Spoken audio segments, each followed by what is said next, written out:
There are no words that can capture the horror and the evil of this unspeakable act. Children are dead. There are families that have a deceased child. You cannot put into words the gravity, the tragedy, or the absolute pain of this situation. We are a Minneapolis family. But to everybody out there, do not think of these as just somebody else's kids. Those families are suffering immense pain right now. Think of this as if it were your own. Every one of us needs to be wrapping our arms around these families, giving them every ounce that we can muster. These were Minneapolis families. These were American families. And the amount of pain that they are suffering right now is extraordinary.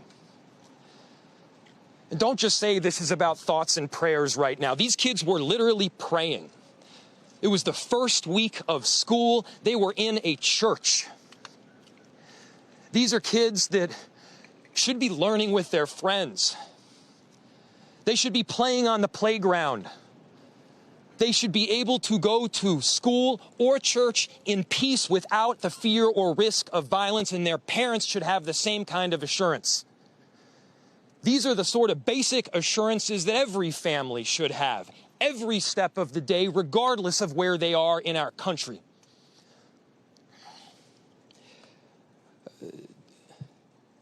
I'm so deeply saddened, and I'm so sorry to the families that I know are suffering right now.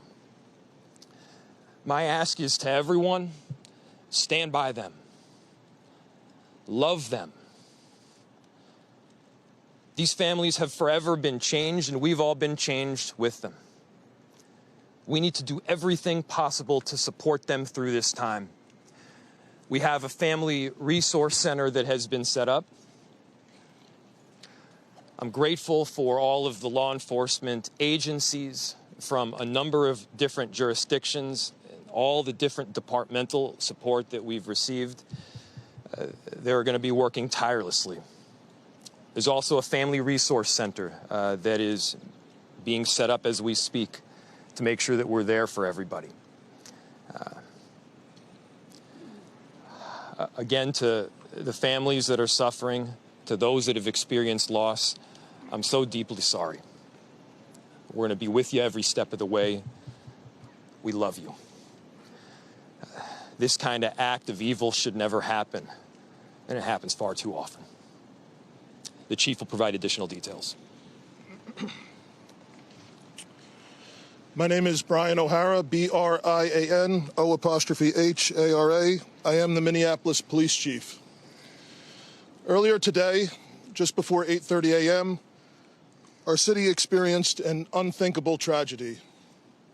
Minneapolis police officers responded to a report of a shooting at a mass that was happening at the Annunciation Roman Catholic Church on the block behind me.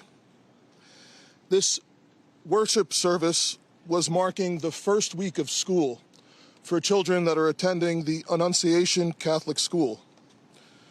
During the mass, a gunman approached on the outside, on the side of the building, and began firing a rifle through the church windows towards the children sitting in the pews at the mass. Shooting through the windows, he struck children and worshipers that were inside the building. The shooter was armed with a rifle, a shotgun, and a pistol. This was a deliberate act of violence against innocent children and other people worshiping. The sheer cruelty and cowardice of firing into a church full of children is absolutely incomprehensible. Police officers from the Minneapolis Police Department immediately responded, entered the church, and attempted to provide first aid and rescue some of the children that were hiding throughout the building, while other first responders came and EMS responded to rush victims to nearby hospitals. 2 young children, ages 8 and 10, were killed where they sat in the pews. Their parents have been notified. 17 were injured, 14 of them being children. 2 of those children are in critical condition. The coward who fired these shots ultimately took his own life in the rear of the church.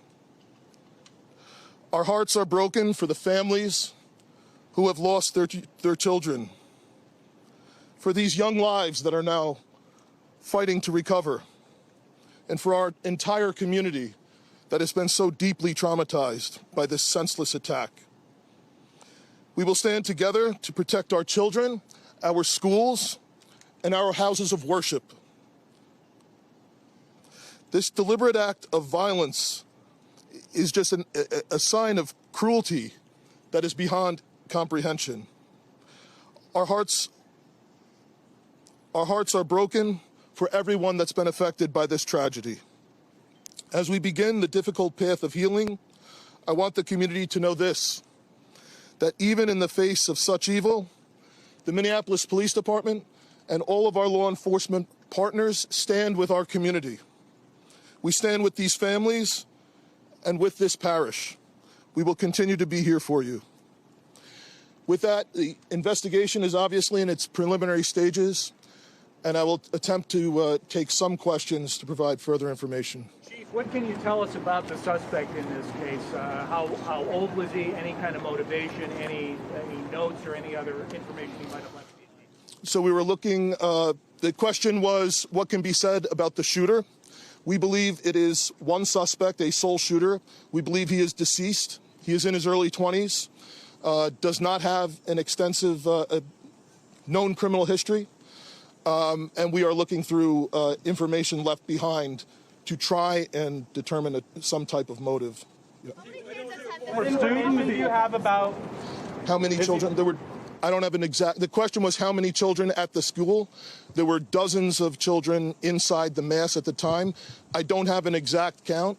The children have been relocated into the school, which is where their families are reunifying with them. Reg. Other than the weapons, was the shooter a student, former student? Was he a former employee? The question was, do we know if the shooter was a former school employee or a former student? We don't have that information. Did he leave anything behind other than the weapons? There's a vehicle. The question was anything left behind? There's a vehicle that we believe that the suspect used that is being searched, and we will be conducting other searches related to this. Inside the parking lot here.